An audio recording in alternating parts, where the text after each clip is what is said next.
Hi friends, welcome back to my channel. പുതിയ വീഡിയോയിലേക്ക് എല്ലാ കൂട്ടുകാർക്കും സ്വാഗതം. അപ്പോൾ ഇന്നത്തെ ലഞ്ച് റെസിപ്പീസ് എന്തൊക്കെയാണെന്ന് നോക്കിയാലോ. അപ്പോൾ ഇന്ന് എനിക്ക് ഏറ്റവും ഇഷ്ടപ്പെട്ടൊരു കോമ്പിനേഷനാണ് കേട്ടോ. പയറുകഞ്ഞിയും ചമ്മന്തിയും പിന്നെ പ്രോൺസ് വെച്ചിട്ടുള്ളൊരു ഫ്രൈയും നാരങ്ങാച്ചാറും മാങ്ങാച്ചാറൊക്കെ വെച്ചിട്ട് കഴിക്കാം കേട്ടോ. അപ്പോൾ എന്തായാലും നല്ലൊരു കോംബോയാണ്. അപ്പോൾ നമുക്കിതിൻ്റെയൊക്കെ ഡീറ്റെയിൽഡ് റെസിപ്പിയിലോട്ട് പോകാം. ഓരോരുത്തർക്കും ഓരോ ഇഷ്ടമാണ്, ഓരോ രീതിയിലാണ് തയ്യാറാക്കി എടുക്കുന്നത്. ചിലവർ കുറച്ച് കൂടുതൽ പയർ ചേർത്തിട്ട് കഞ്ഞി തയ്യാറാക്കും, ചിലവർ കുറച്ച് പയർ ചേർത്തിട്ട് കൂടുതൽ അരി ചേർത്തിട്ട് കഞ്ഞി തയ്യാറാക്കും. അപ്പം ഞാൻ ഇവിടെ എന്തായാലും ചെയ്യുന്നത് അരിയേക്കാളും കുറച്ച് കൂടുതൽ പയർ എടുത്തിട്ടാണ് കേട്ടോ കഞ്ഞി തയ്യാറാക്കി എടുക്കുന്നത്. അപ്പോൾ ഞാൻ എന്താ കുക്കറിലേക്ക് ആവശ്യം പോലെ വെള്ളം വെച്ച് കൊടുക്കുന്നുണ്ട്. അപ്പോൾ ആ ഒരു കഞ്ഞിക്ക് നമ്മുടെ അളവിനനുസരിച്ചിട്ട് വെള്ളം വയ്ക്കാം. എന്നിട്ട് ഇതാ ഒരു കപ്പോളം മട്ടയരി എടുക്കുന്നുണ്ട്. നന്നായിട്ടൊന്ന് കഴുകിയെടുക്കും. അപ്പോൾ അതിനോടൊപ്പം തന്നെ ഞാൻ ഇതവിടെ ഒരു കപ്പ് അരിക്ക് ഞാൻ 1.5 കപ്പ് പയർ എടുക്കുന്നുണ്ട്. അപ്പോൾ നിങ്ങൾക്ക് അത്രയും പയർ വേണ്ടാന്നുണ്ടെങ്കിൽ ഒരു കപ്പ് അരിക്ക് 1 കപ്പ് പയർ അങ്ങനത്തെ കണക്കിലെടുത്താലും മതി, അല്ലെങ്കിൽ ഒരു കപ്പ് അരിക്ക് 1/2 കപ്പ് പയർ ആ ഒരു കണക്കിലെടുത്താലും മതി. പയർ കുറച്ച് കൂടുതൽ നമുക്ക് ഇഷ്ടമാണ് കേട്ടോ ഇവിടെ എല്ലാവർക്കും. അതുകൊണ്ട് തന്നെ ഞാൻ അരിയുടെ കാളും കുറച്ചും കൂടെ പയർ എടുക്കുന്നുണ്ട്. അപ്പോൾ 1 കപ്പ് മട്ടയരിക്ക് 1.5 കപ്പ് പയറും കൂടെ ചേർത്തിട്ട് ഒരു 4-5 തവണ ഒന്ന് കഴുകിയെടുക്കാം. ഈ ഒരു പയറിലൊക്കെ അത്യാവശ്യം നല്ലോണം അഴുക്കാണ്. പിന്നെ അതുപോലെ തന്നെ മട്ടയരിയിലും ഫുൾ കളറായിരിക്കും തോന്നുന്നു. അപ്പോൾ നമ്മളിങ്ങനെ കഴുകുന്നവർ ഇങ്ങനെ ഇളകി വന്നുകൊണ്ടിരിക്കും. പക്ഷേ ഈ ഒരു റൈസ് കുറച്ച് ടേസ്റ്റുള്ള റൈസാണ് കേട്ടോ. ഞാൻ ഒരു മദേഴ്സ് എന്ന് പറഞ്ഞ ഒരു ബ്രാൻഡാണ് കേട്ടോ ഞാൻ സാധാരണ ഉപയോഗിക്കുന്നത്.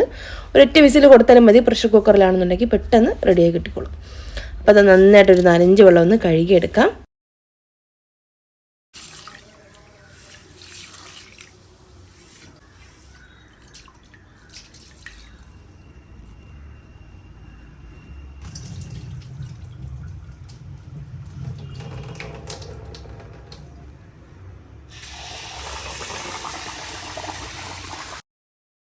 നന്നായിട്ട് കഴുകിയെടുത്തതിന് ശേഷം നമുക്കത് കുക്കറിലോട്ടൊന്ന് മാറ്റി കൊടുക്കും. ആ ഒരു വെള്ളം ഒന്ന് ഏകദേശം തിളച്ച് വരാറായിട്ടുണ്ട് കേട്ടോ. എന്നിട്ടാണ് ഞാൻ അതിലേക്ക് ചേർത്ത് കൊടുക്കുന്നത്.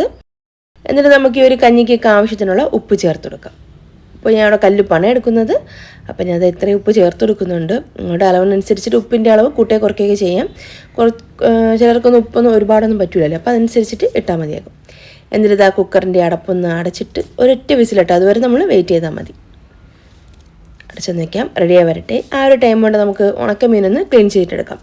കുറച്ച് നെത്തോലി മീനുണ്ട് കേട്ടോ, ഉണക്കിയ മീൻ. അപ്പോൾ നമ്മളിവിടെ ട്രിവാൻഡ്രം ഭാഗത്തൊക്കെ കരുവാട് എന്നൊക്കെയാണ് കേട്ടോ പറയുന്നത്. അപ്പോൾ അതൊന്ന് എടുത്തൊന്ന് ക്ലീൻ ചെയ്തിട്ടെടുക്കാം.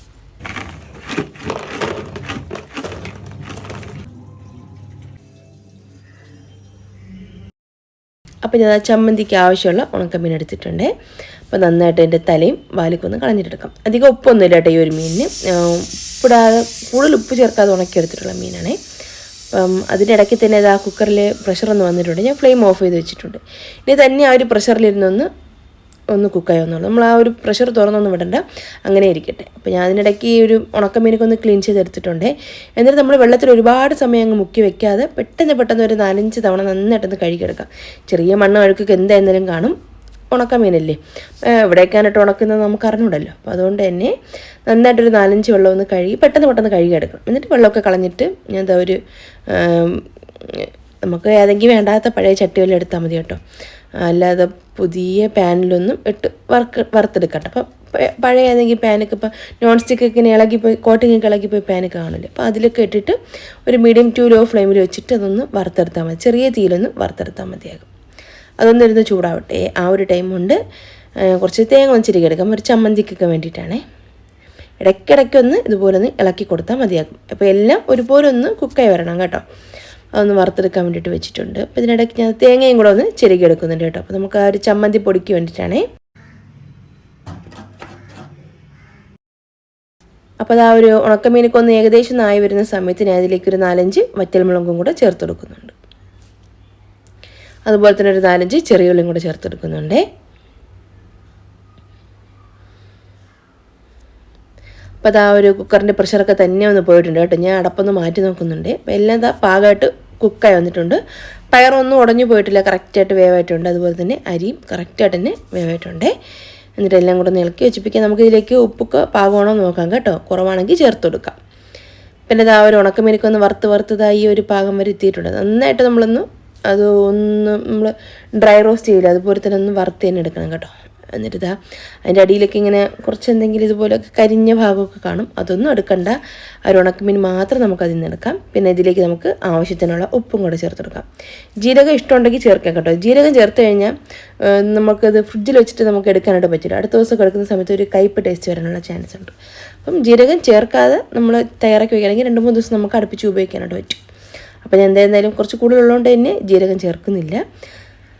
അപ്പോൾ അതൊന്ന് ഞാൻ പൊടിച്ചൊന്ന് എടുത്തിട്ടുണ്ട് കേട്ടോ. ആദ്യം നമുക്ക് ഒരു ഉണക്കമീനിട്ടൊന്ന് ക്രഷ് ചെയ്തിട്ട് പിന്നെ അതിലേക്ക് നമുക്ക് ചെറിയ തേങ്ങ ചേർത്തൊന്ന് ക്രഷ് ചെയ്തെടുത്താലും മതി. അപ്പോൾ ഇതാ സിമ്പിളായിട്ടുള്ള ഒരു ഉണക്കമീൻ ചമ്മന്തിപ്പൊടി ഇവിടെ റെഡി ആയിട്ടുണ്ട്. പിന്നെ ഇതാ പ്രോൺസ് ഒന്ന് ഫ്രൈ ചെയ്തെടുക്കാൻ വേണ്ടി ഞാൻ പാനിലോട്ട് വെളിച്ചെണ്ണ ഒഴിച്ചിട്ടുണ്ട്. എന്നിട്ട് നമുക്ക് മാരിനേറ്റ് ചെയ്ത് വെച്ചിട്ടുള്ള പ്രോൺസ് ഇതിലേക്ക് ചേർത്തെടുക്കാം. ഈ ഒരു പ്രോൺസിൻ്റെ ഒരു മസാല, മാരിനേഷൻ മസാല ഞാൻ കഴിഞ്ഞ വീഡിയോയിൽ കാണിച്ചിട്ടുണ്ട്. ആവശ്യമുള്ളവരുണ്ടെങ്കിൽ ഒന്ന് കയറി കണ്ടു നോക്കൂ. നല്ലൊരു റെസിപ്പിയാണ് കേട്ടോ ഇത്. അപ്പോൾ ഞാൻ അതൊന്ന് ഫ്രൈ ആക്കി എടുത്തിട്ടുണ്ട്. അപ്പോൾ നമ്മുടെ ഉച്ചത്തെ ലഞ്ച് ഇവിടെ റെഡിയാണ് കേട്ടോ. അപ്പോൾ നമുക്ക് സെർവ് ചെയ്യാം. അപ്പോൾ ഞാൻ അതൊരു പൊട്ടിയ പാത്രം, കമൻറ്റ് വന്നാണ് പൊട്ടിയ പാത്രം ഒന്ന് സൈഡ് പൊട്ടി പോയി. നമ്മൾ ഈ കിണ്ണത്തപ്പം കൊണ്ടാക്കാൻ വേണ്ടിയിട്ട് ഞാൻ വാങ്ങിച്ച് വെച്ചിട്ടുള്ളതാണ് കേട്ടോ ഈ പാത്രങ്ങൾ. അപ്പോൾ അത് എപ്പോഴും നമ്മളിങ്ങനെ അടുപ്പിലൊക്കെ വെച്ച് വരുമ്പം ആ സൈഡ് പൊട്ടിയതാണേ. അപ്പോൾ അത് ആ ഒരു പാത്രത്തിലോട്ട് കഞ്ഞിയും പിന്നെ ആ ഒരു ചെമ്മീൻ പൊരിച്ച്, ഇത് സത്യം പറഞ്ഞ് ഈ ഒരു വീഡിയോ എടുത്ത് ഞാൻ ഒരു ചെറിയൊരു റീൽസിന് വേണ്ടിയിട്ടാണ്. അപ്പം അത് വെച്ചിട്ടുണ്ട്. പിന്നെ അതുപോലെ തന്നെ നാരങ്ങാച്ചാറുണ്ടായിരുന്നു, ചമ്മന്തിപ്പൊടി, ഇതെല്ലാം കൂടെ വെച്ചിട്ടേ കൂട്ടി കുഴച്ച് കഴിക്കുമ്പോൾ നല്ല ടേസ്റ്റാണ്. അപ്പം എന്നെപ്പോലെ കന്നി ലവേഴ്സ് ആരെങ്കിലും ഉണ്ടെങ്കിൽ താഴെ ഒരു കമൻറ്റ് ഒന്ന് ചെയ്തിട്ട് വെക്കണം കേട്ടോ. അപ്പോൾ എന്തായാലും ഈ ഒരു റെസിപ്പി വീഡിയോക്ക് നിങ്ങൾക്ക് ഇഷ്ടമായിട്ടുണ്ടെങ്കിൽ മറക്കാതെ ഒരു ലൈക്കും ഷെയറും കമൻറ്റൊക്കെ ചെയ്തും സപ്പോർട്ട് ചെയ്യൂ. അപ്പോൾ ഈ വീഡിയോ കണ്ട എല്ലാ കൂട്ടുകാർക്കും താങ്ക്സ്.